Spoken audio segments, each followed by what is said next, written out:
علی بھائی، نماز جمعہ کی کل رکعتوں کی تعداد کتنی ہے؟ پلیز صحیح احادیث کی روشنی میں رہنمائی فرمائیں۔ میں کئی دفعہ اس کے اوپر بول چکا ہوں میرے بھائی، نماز جمعہ کی رکعتیں جو احادیث میں وارد ہوئی ہیں، ایک تو وہ حدیث ہے بخاری اور مسلم کی کہ نبی صلی اللہ علیہ وآلہ وسلم جمعے کا خطبہ دے رہے تھے، ایک شخص خطبے کے دوران آیا، بیٹھ گیا، آپ علیہ السلام نے فرمایا کیا تم نے مسجد میں داخل ہوتے وقت 2 رکعتیں پڑھی تھی مسجد کی؟ کہا یا رسول اللہ نہیں۔ فرمایا پہلے وہ پڑھو لیکن مختصر پڑھو۔ وہ پڑھوائی خطبے کے دوران، تقریر کے دوران، چاہے عربی والا خطبہ ہو چاہے اردو والا، کیونکہ نبی علیہ السلام کی تو تقریر وہی ہوتی تھی، ہم نے علیحدہ کی ہے نا۔ وہ 2 رکعتیں تو نماز سے پہلے ضروری ہیں، کم از کم۔ مصنف ابن ابی شیبہ میں سنن کبری البیہقی میں کہ یہ سار ملتے ہیں کہ صحابہ کرام 4 رکعتیں بھی پڑھتے تھے۔ اس کی صحت میں اختلاف ہے، لیکن چونکہ دونوں طرف محدثین موجود ہیں، آپ 4 بھی پڑھ لیں۔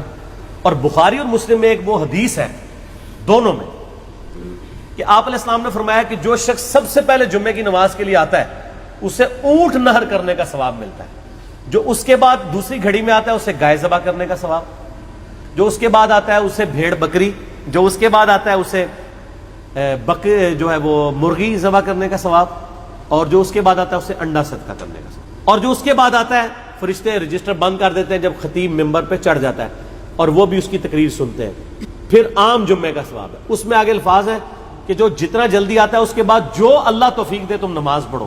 تو جمعے سے پہلے آپ 100 رکعتیں بھی پڑھ سکتے ہیں جب تک خطیب ممبر پہ نہیں چڑھا ہوا۔ جب خطیب ممبر پہ چڑھ جائے تو بخاری مسلم کے الفاظ ہے پھر 2 سے زیادہ نہیں پڑھنی، اس سے پہلے ہے تو جتنی پڑھے۔ تو جمعے سے پہلے جتنی آپ کو اللہ توفیق دے، اشراق کے وقت سے لے کے آپ پڑھتے رہے۔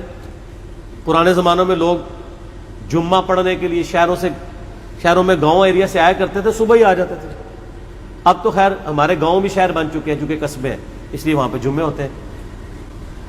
اور جمعے کے بعد صحیح مسلم میں حدیث ہے کہ جو جمعے کے بعد نماز پڑھے اسے چاہیے 4 رکعتیں پڑھے، چاہے 2 کر کے پڑھ لے چاہے ایک سلام سے، چاروں کٹھی، دونوں طرح ثابت ہے۔ جو جمعے کی بعد والی رکھتے ہیں وہ 4 رکھتے ہیں، 2 کر کے بھی پڑھ سکتے ہیں، اکٹھی بھی پڑھ سکتے ہیں۔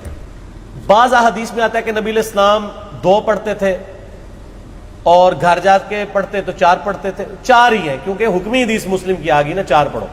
تو نبی علیہ السلام 2 گھر پڑھتے ہوں گے، 2 ادھر پڑھ لیتے ہوں گے، تو کوئی مسئلہ نہیں ہے، آپ پڑھ سکتے ہیں، گھر جا کے بے شک پڑھیں۔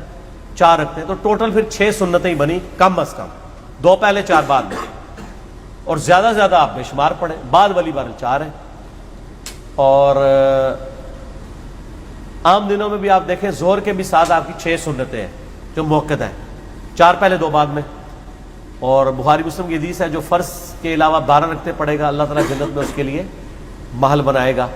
تو یہ 12 رکعتیں جمعے والے دن بھی پوری ہو جاتی ہیں اگر آپ جمعے کے ساتھ 6 رکعتیں پڑھ لیں، 2 پہلے 4 بعد میں، اور زیادہ پڑھیں تو اور بہتر ہے۔ تو جمعے کی رکعتیں ٹوٹل پھر کتنی ہوئی؟ کم از کم 6 ادر دین فرض کے، 2 فرض تو ہے بیچ میں، یہ نہ ہو کہ فرضوں کا ذکر ہی نہیں کیا، وہ اپنی جگہ موجود ہے۔ یہ رکھتے جب کوئی پوچھ رہا ہوتا ہے نا تو وہ پوچھ رہا ہوتا ہے سنتیں، اور بعض زور احتیاطی بھی پڑھ رہے ہوتے ہیں ساتھ، اس کی کوئی ضرورت نہیں ہے۔ ٹھیک ہو گیا؟